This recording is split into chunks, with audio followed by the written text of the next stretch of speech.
ایک دن کسی اور ملک کا بادشاہ اپنے لاؤ لشکر کے ساتھ اسی جنگل کے راستے سے گزر رہا تھا۔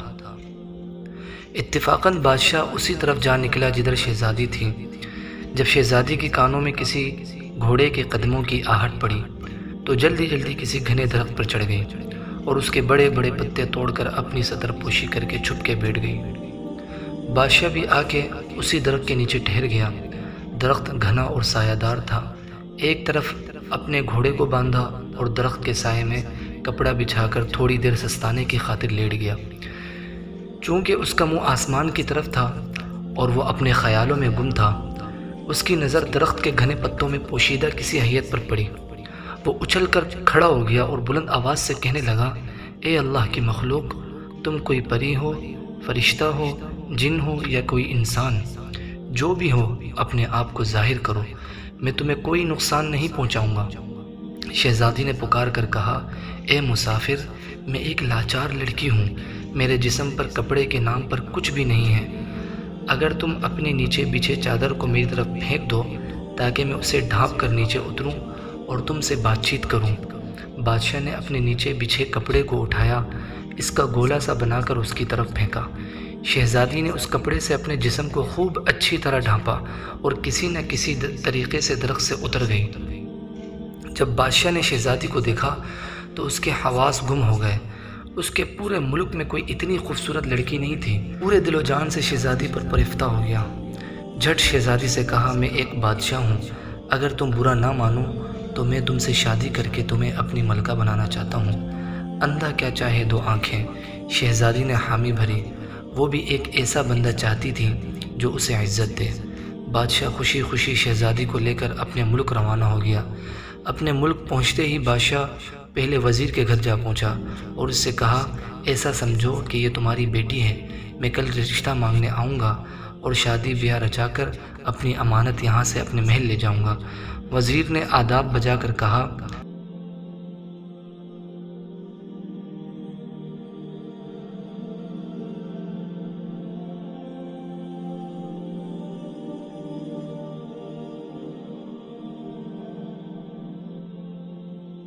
وزیر نے رشتے کے لیے ہاں کر دی۔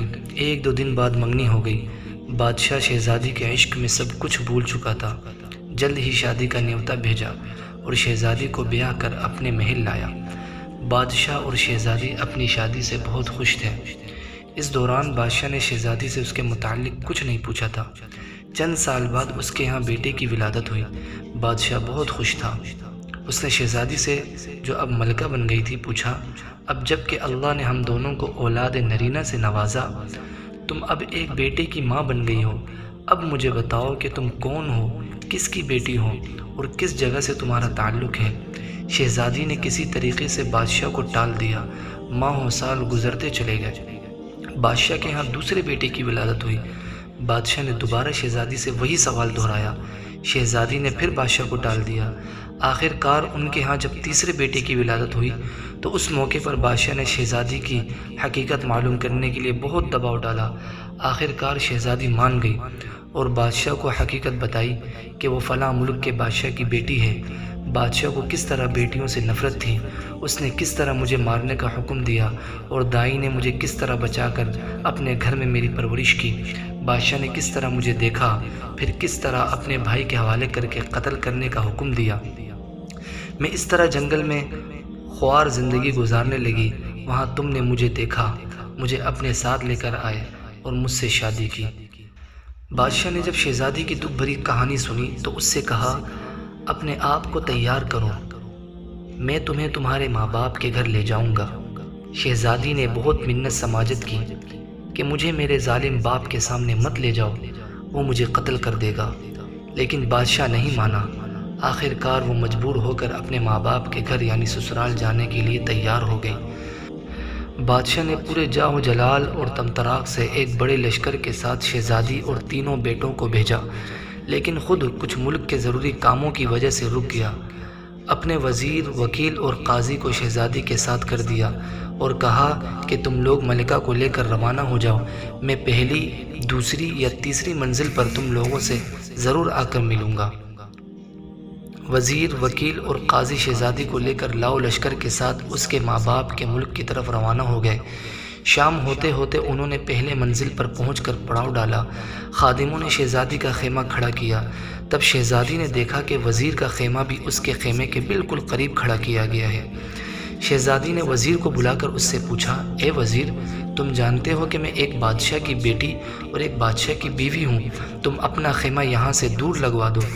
وزیر نے کہا، ملکہ صاحبہ، بادشاہ نے ہمیں آپ کی حفاظت کی خاطر آپ کے ساتھ روانہ کیا ہے۔ اگر آپ یا آپ کے بچوں کو کچھ ہو گیا تو میں بادشاہ کو کیا جواب دوں گا؟ شہزادی نے کہا، مجھے کچھ نہیں ہوگا، پر تم اپنا خیمہ یہاں سے کہیں دور لگوا دو۔ لیکن وزیر نہیں مانا۔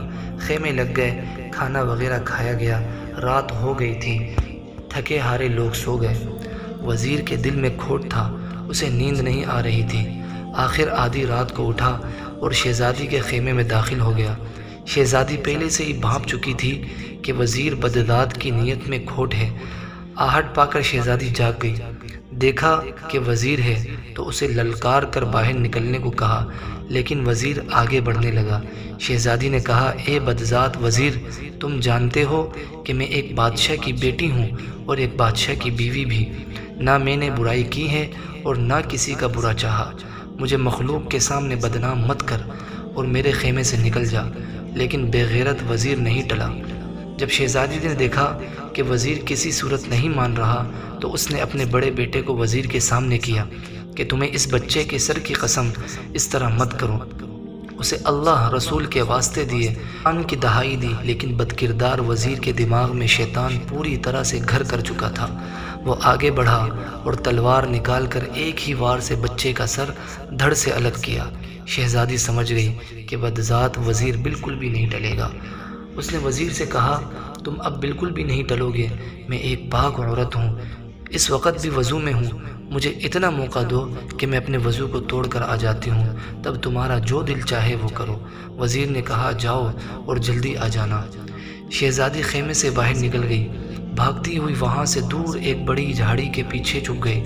وزیر کچھ دیر انتظار کرنے کے بعد اسے ڈھونڈنے نکل گیا، ادھر ادھر تلاش کرنے لگا، لیکن ناکام رہا۔ صبح ہونے والی تھی۔ آخر تک ہار کر وہ دوبارہ شہزادی کے خیمے میں داخل ہو گیا، بچے کی لاش اٹھا کر کہیں دور دفن کیا اور اپنے خیمے میں آ کر گھس گیا۔ صبح بہت دیر کے بعد شہزادی اپنے خیمے میں داخل ہو گئی، اپنے مقتول بیٹے کو نہ پا کر رونے لگی۔ لشکر دوبارہ روانہ ہو گیا۔ چلتے چلتے شام تک دوسری منزل پر جا پہنچے۔ خادموں نے شہزادی کا خیمہ کھڑا کرنا شروع کر دیا۔ شہزادی نے دیکھا کہ وزیر نے آج اپنا خیمہ بہت دور کھڑا کروایا ہے، لیکن تھوڑی دیر بعد دیکھا کہ خدام ایک اور خیمہ اس کے قریب کھڑا کر رہے ہیں۔ پوچھا، یہ کس کا خیمہ ہے؟ خدام نے جواب دیا کہ یہ وکیل کا خیمہ ہے۔ شہزادی نے وکیل کو بلوایا اور کہا کہ میں ایک عورت ہوں، تم اپنا خیمہ میرے خیمے کے قریب سے ہٹوا دو، یہ اچھی بات نہیں ہے۔ وکیل نے کہا، اے ملکہ، بادشاہ سلامت نے مجھے آپ کے ساز و سامان کی حفاظت کے لیے آپ کے ہمراہ کر دیا ہے اور پرزور تاکید کی ہے کہ اگر آپ کو یا آپ کے سامان کو کچھ ہو گیا تو میں بادشاہ کو کیا منہ دکھاؤں گا؟ شہزادی نے جواباً کہا، اتنے جم غفیر کے درمیان مجھے اور میرے سامان کو کوئی چوری کر کے نہیں لے جا سکے گا، بہتر یہی ہے کہ تم اپنا خیمہ کہیں دور کھڑا کرواؤ۔ لیکن بدکردار وکیل ٹس سے مس نہ ہوا اور اپنا خیمہ ادھر ہی ایستادہ کر دیا۔ شہزادی پہلے سے ہی وزیر کے ہاتھوں مار کھا چکی تھی، اس لیے اس رات اپنی پوری ہوش و حواس میں تھی۔ ویسے بھی اسے نیند نہیں آ رہی تھی۔ آج بھی اس نے آدھی رات کو کسی کے قدموں کی آہٹ اپنے خیمے کی طرف آتے سنی تو مکمل بیدار ہو گئی۔ جب اس نے دیکھا کہ آنے والا وکیل ہے تو للکارا، خبردار، میرے خیمے میں داخل ہونے کی تمہاری ہمت کیسے ہوئی؟ نکل جاؤ خیمے سے۔ لیکن وکیل اپنے ناپاک ارادوں کے ساتھ اس کی طرف دیکھ رہا تھا۔ شہزادی نے دوبارہ اسے کہا، تم جانتے ہو کہ میں ایک بادشاہ کی بیٹی ہوں اور ایک بادشاہ کی بیوی ہوں، ایک پاک دامن عورت ہوں، اس لیے میرا پیچھا چھوڑ اور اپنے انجام کی فکر کر۔ لیکن بدکردار وکیل کہاں ٹلنے والا تھا، وہ آہستہ آہستہ اس کی طرف بڑھنے لگا۔ شہزادی سمجھ گئی کہ یہ بدذات بھی نہیں ٹلے گا۔